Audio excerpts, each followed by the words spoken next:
Petite visite Tropique Marché, on y va?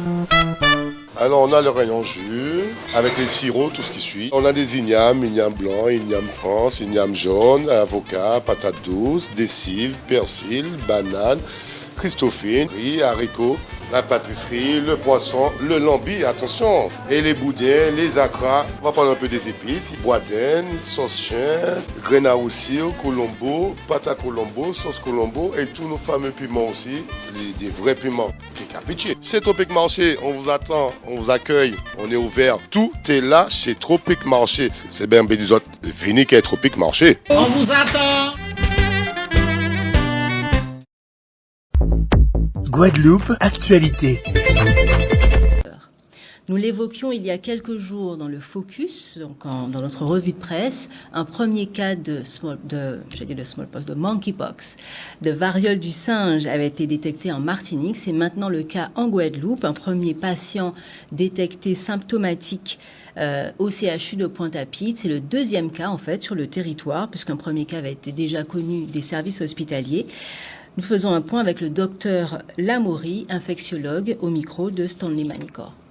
La plupart des personnes qui sont atteintes par ce virus sont quand même symptomatiques.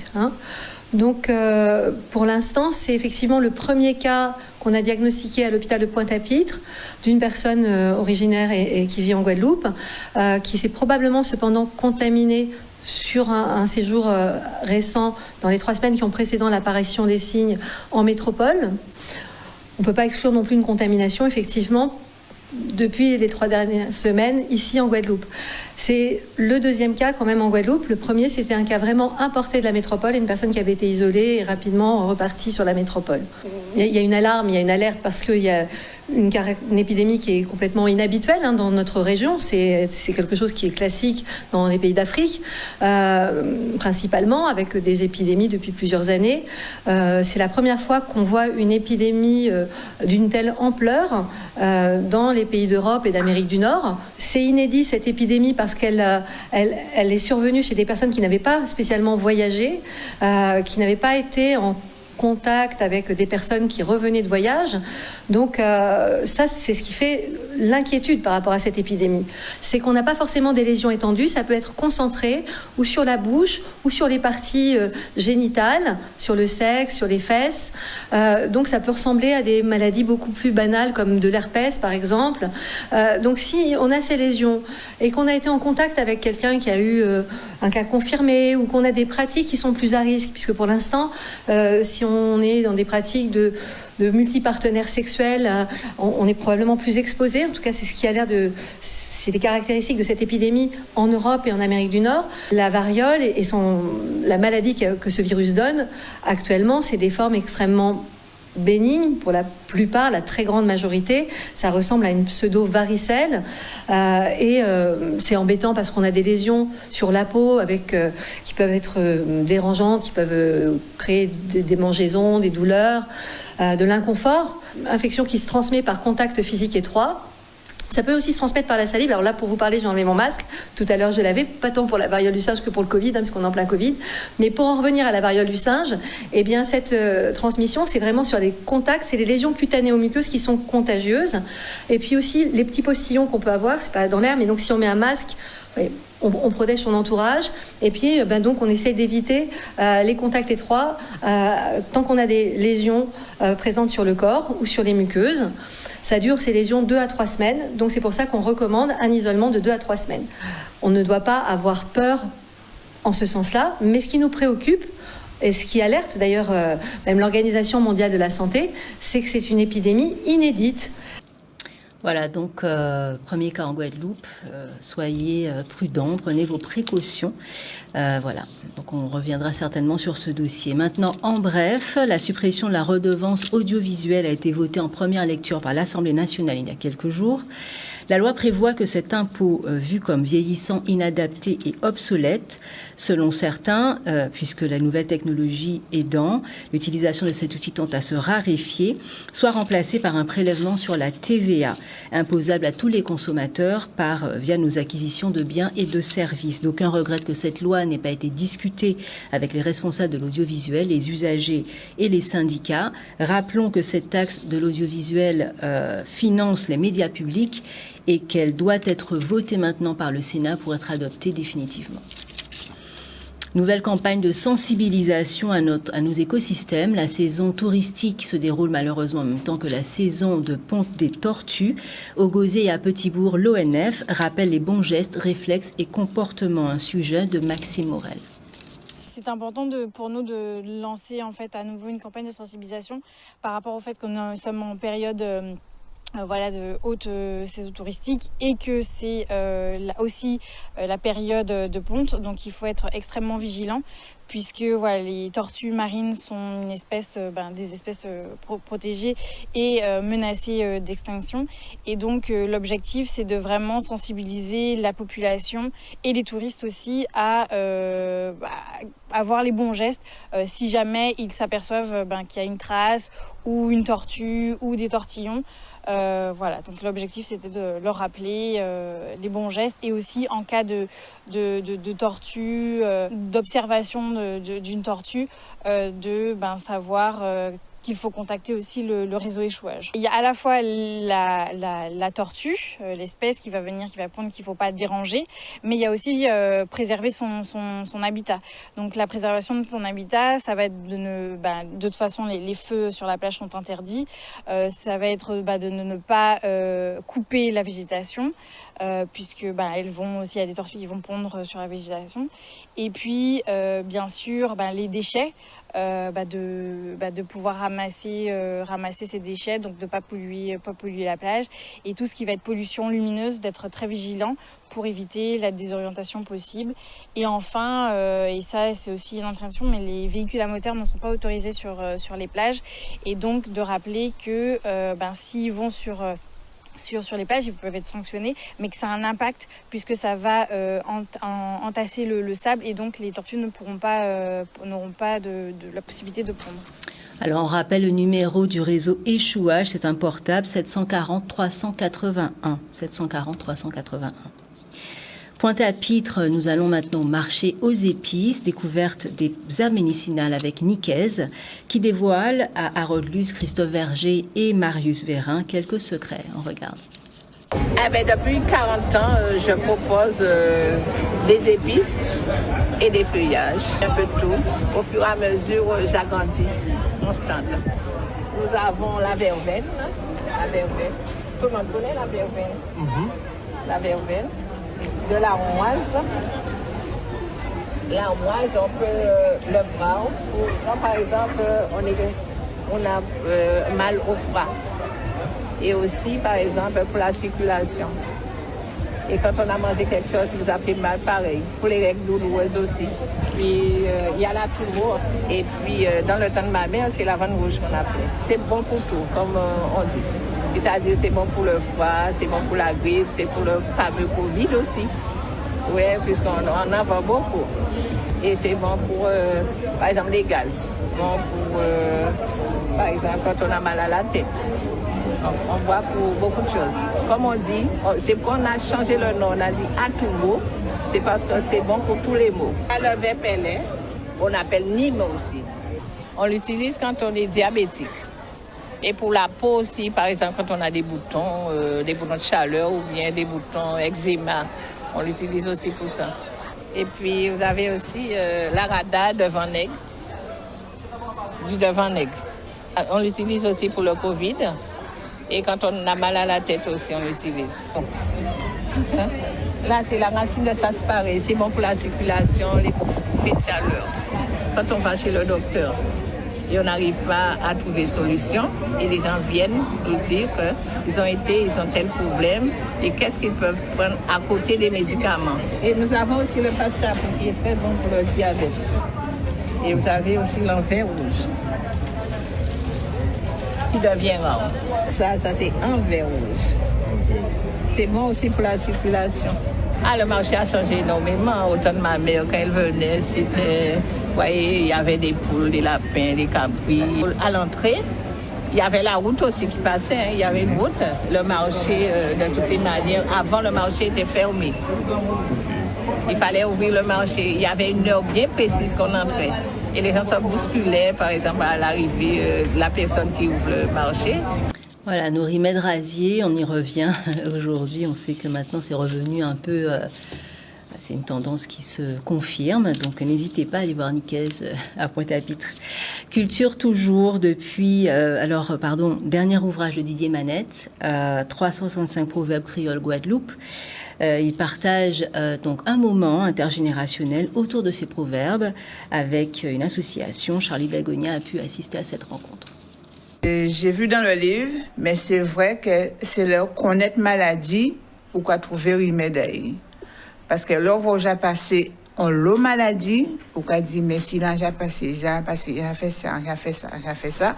Donc, il faut passer plusieurs maladies pour connaître remède à maladie. Donc, ça qui est bien là dans le livre, c'est qu'on a ces proverbes-là, on a une traduction littérale là, donc ça va permettre de mettre bita des langues là, et effectivement, on a une explication là. Et 365 proverbes, donc on y temps hein, pour cabécher, pour parler des crabes, pour dire des malcapares, étant même tout là, ça aussi, mais c'est ça, on va récolter. Et puis, nous, on paquet. Hein. Et c'est vrai qu'il y a toute une force à eux. Et il y a une qui belle qui a dit, on dit, c'est vaut mieux, mais c'est puissant, puis c'est. Et ça aussi, c'est belleté à parole en nous. Et c'est vrai qu'avec les anciens de merveille, ben, c'est l'occasion de transmettre hein, des nions bitins. Et c'est vrai qu'il y a eu moins, et finalement, envie de les autres. Et c'est comme ça pour nous faire en sorte que parole en nous vive. Nous avons considéré qu'il est là pour nous payer, puis faire nous avancer, à connaître vraiment créole là, à pouvoir même danser. Entendez, parler d'aller là, pendant qu'il n'a pas envie de danser parce que. Il a fait, il a mimé, et comme si il a mis une note de musique à l'entour qui va avoir envie de danser. Donc c'est plaisir pour nous chaque jour d'écouter et dire, je veux encore plus. Eh bien, il y a des chiens marés, c'est pour battre. Et puis on ne peut pas comprendre chien maré. Chien maré là, c'est un revolver longtemps. Je vais faire il y en a l'autre. Un duel. Alors, il y a chien maré là, chien là, c'est ça qu'on a allé. Et là, là, il faut battre. Tout le monde faut battre. Depuis le chien il faut battre. Chien maré, c'est pour battre. Alors, les mecs qui sont profonds, là, prend des ans, mais ça va peut-être 10 ans, t'es à santé, à rassembler, petit à petit, misi en misi. Parce qu'il y a l'eau proverbe, hein, évidemment. Et il y a l'eau qui a varié aussi en fonction de la localité là. On pouvait baster, pas obligé même bien qu'il y ait une grande taille qui a changé des mots. Donc, c'est un travail de rouchage qui prend temps à y. Mais c'est important d'éviter comme ça. Et à ce qui peut-être, il y en a fait, mais bon, donc il va plus de là. Il est déjà utilisé par nombre de personnes, nombre d'enseignants, parce que c'est un outil de transmission. Et c'est comme ça qu'on va créer notre force, c'est notre patrimoine, ça fait partie de notre patrimoine. Ces paroles-là, c'est des paroles qui traversaient des siècles et des siècles. C'est des mondes en temps longtemps déjà connaître ça, d'où l'importance d'avoir les aînés avec nous. Donc oui, outil de transmission, outil pédagogique, outil d'information, outil de valorisation du nous, valorisation du créole, et pour voir que les créoles là sont belles langues. Chaque cochon ni samedi à yo. T'as la belle puisque nous avons voir quand il tire en nous, cochon ni plaçaille. Tantôt, hein, l'air va arriver et assurer pas peut-être un samedi qui arrive pour nous manger un bon cochon. Mais c'est aussi comprendre que qu'on va faire des monde en malais ou quoi font bien qui pas bon. Tantôt, jouer qui arrive. Donc chaque cochon ni samedi à yo. Il va nous falloir reprendre le dictionnaire de créole Guadeloupe, papa.e, mais bon. Donc on salue aussi d'ailleurs ce lieu à Morne-à-l'Eau, on voit tous ces objets anciens. Donc voilà, le patrimoine, et on continue justement sur le patrimoine avec Conte à Case qui organise le festival de contes dans les grands fonds. L'occasion de se rapprocher de la tradition griotte africaine avec le conteur togolais Mario Ati Dokpo et de constater nos similitudes. Voilà, donc rendez-vous sous l'arbre à palabres où les contes se chantent et les chansons se content. Edgar Ferrus nous ouvre les portes de nos imaginaires. Vianney Valverde et Christophe Berger sont allés à leur rencontre. Alors, le conte au pillage, c'est une manifestation que nous organisons depuis au moins 7 ans, mais depuis 2 ans, nous faisons le festival du conte, vraiment, dans les grands fonds. Et là, cette année, on a invité plusieurs conteurs, des conteurs qui ont été formés aussi par nous, vont intervenir là. Et nous avons surtout un invité d'honneur, un conteur africain, qui est Mario Ati Dokpo, c'est un conteur togolais, donc qui est avec nous et qui marie son travail avec notre travail. Le titre de mon spectacle, c'est « Il était une fois ». Il était une fois, c'est un cocktail de spectacles, de contes, où nous racontons plusieurs histoires à la fois, où nous voguons d'une histoire à une autre, comme mon arrière-grand-père a coutume de le raconter à mon arrière-grand-père. Lui, il a raconté à mon arrière-grand-père l'a raconté à mon grand-père l'a raconté à mon père l'a raconté à ma mère me l'a dit. Et souvent, quand c'est comme ça autour du feu, sous l'arbre à palabre, là, on raconte des histoires qui s'interpénètrent et qui continuent de se raconter. Car là-bas au Togo, les contes se chantent et les chants se racontent. Ici, nous sommes sur la place de Sainte-Anne pour le conte au pillage. Conte au pillage s'inscrit dans une manifestation plus grande qui est le Festival du conte et des imaginaires dans le Grand Fond.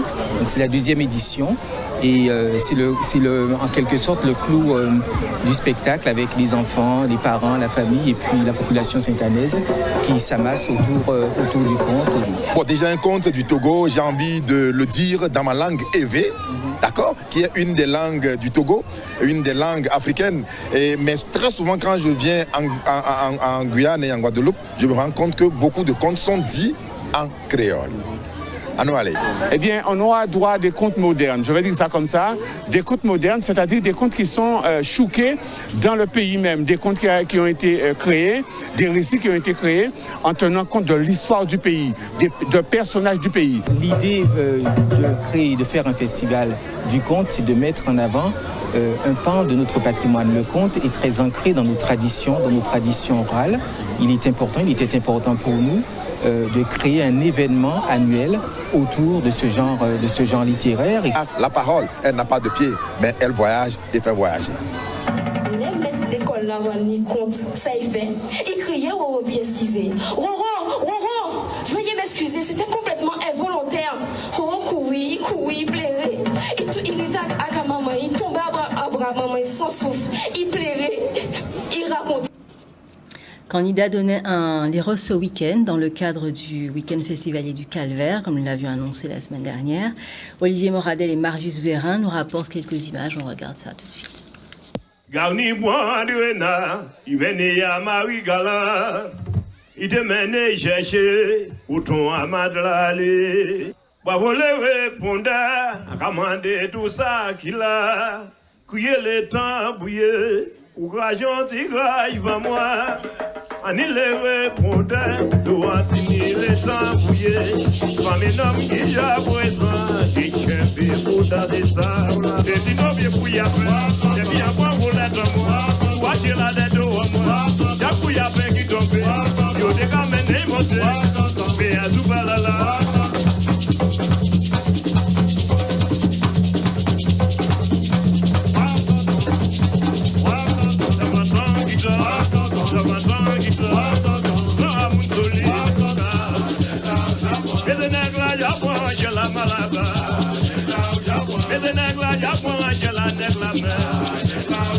Autre moment de joie et de fête du week-end, retour sur la fête du fruit à pain au Lamentin. Monsieur Xavier Deloumoun l'avait annoncé dans le journal. Nous allons donc dans cette ville à la rencontre des exposants agrotransformateurs et agrotransformatrices, l'association Nouvelle Voie et Monsieur le maire, Monsieur Jocelyn Saposi, au micro de Vianney Valverde et Christophe Berger. Lamentin met en place Fête à fruits à pain avec l'association Nouvelle Voie, qui est une association dynamique sur le terrain de Lamentin, comme beaucoup d'autres associations, mais qui, celle-là, est dans le développement social, économique, l'évolution des consciences. Ça, c'est important, parce qu'il n'y a pas que le sport, la culture, les loisirs.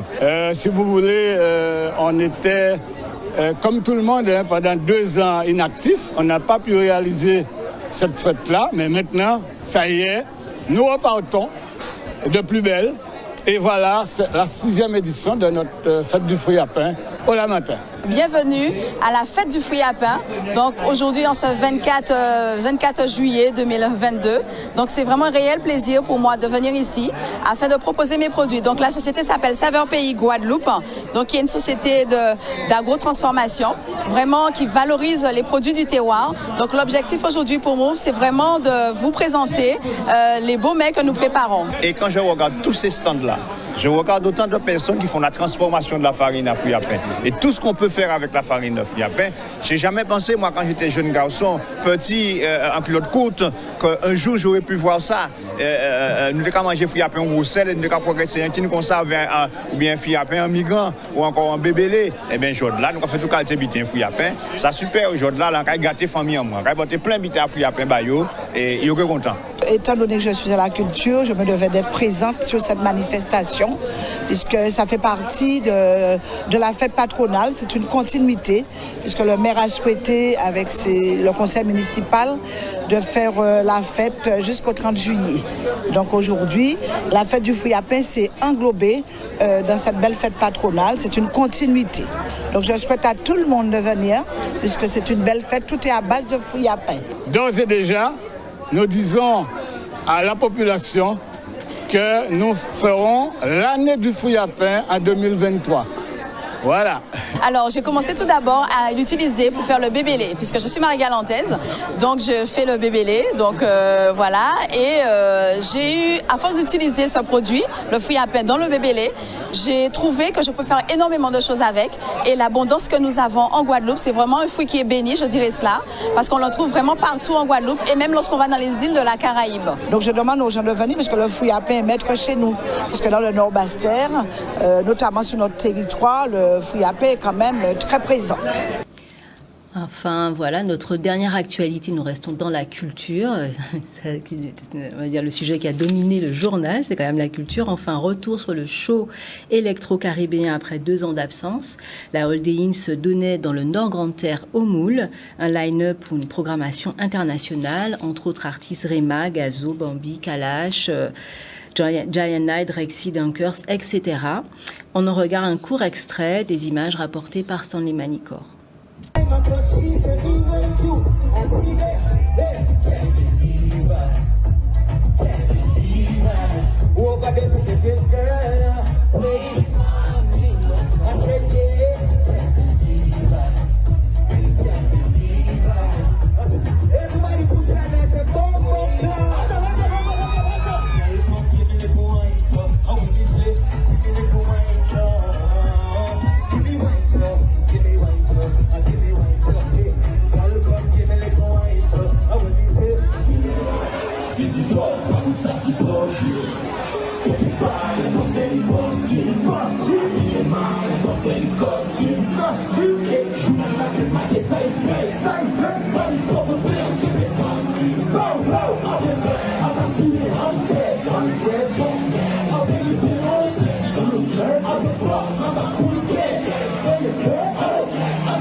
Voilà, un festival qui affichait complet après 2 ans d'absence.